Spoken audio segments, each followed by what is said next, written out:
Hey, how's it going everyone, and welcome back. So, with the hard mode version of the Wrath of the Machine raid now released, there's a couple of differences between the normal mode and the hard mode versions of each encounter. So for those of you who have yet to run the hard mode version of the raid just yet, here's what's new. Starting with the first phase of Vosik, or the entrance, there's actually no difference at all. Getting into the raid is exactly the same as the normal mode, so no need to go over that. As for the actual fight with Vosik himself, there's a few minor changes. Firstly, there's going to be more orbs that drop. Now there's going to be one for everyone, so everyone must pick up an orb and throw it at Vosik to take down his shield. If anyone misses their orb, then his shield won't go down as much as they should, and you'll simply just have to do another wave of orbs. Nothing really too complicated, it's the same as normal mode, except there's just more orbs.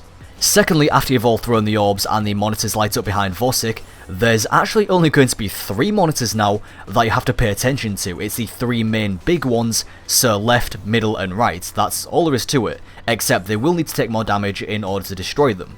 Then lastly, this is a very minor change. When you run to the safe rooms, there's now going to be a door there, so you will need to slide under the door to get in.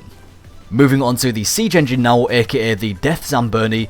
The difference here is the fact that a Devil Walker spawns, blocking the ramp up to the Zamboni when you're carrying the part. Now, I wouldn't recommend trying to go around the Walker because it will either try to blow you away, or even when it's crippled, you could accidentally walk into the death zone of the Zamboni, the instant kill zone. So instead, what my team did was, we dropped off the parts just before the Walker, and just decided to focus fire and just kill the thing outright, and just completely remove the problem.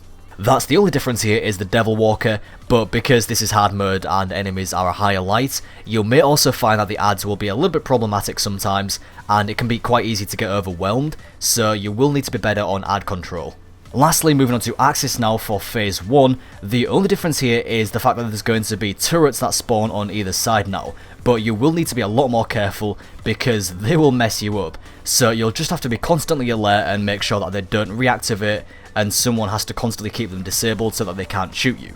As for phase 2 of Axis, luckily these turrets despawn so you no longer have to deal with them, but there will be more servitors that spawn and you will have to throw more orbs at Axis in order to take down his shields.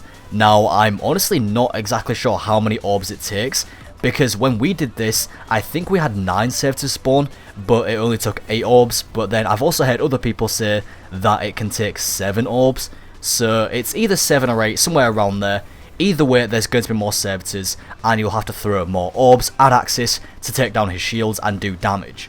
Other than that though, there's really nothing to this. It's pretty much exactly the same as normal mode, just more orbs. The main concern throughout this entire raid is just going to be making sure that you stay alive and are the appropriate light level. That's probably going to be the main thing here. Anyway, I do hope that you enjoyed this video and found it somewhat informative. If you'd like to check out what loot that I got from the hard mode raid, I'll leave a link to my previous video at the end of this one and in the description box below. Thank you very much for watching, and I'll talk to you next time.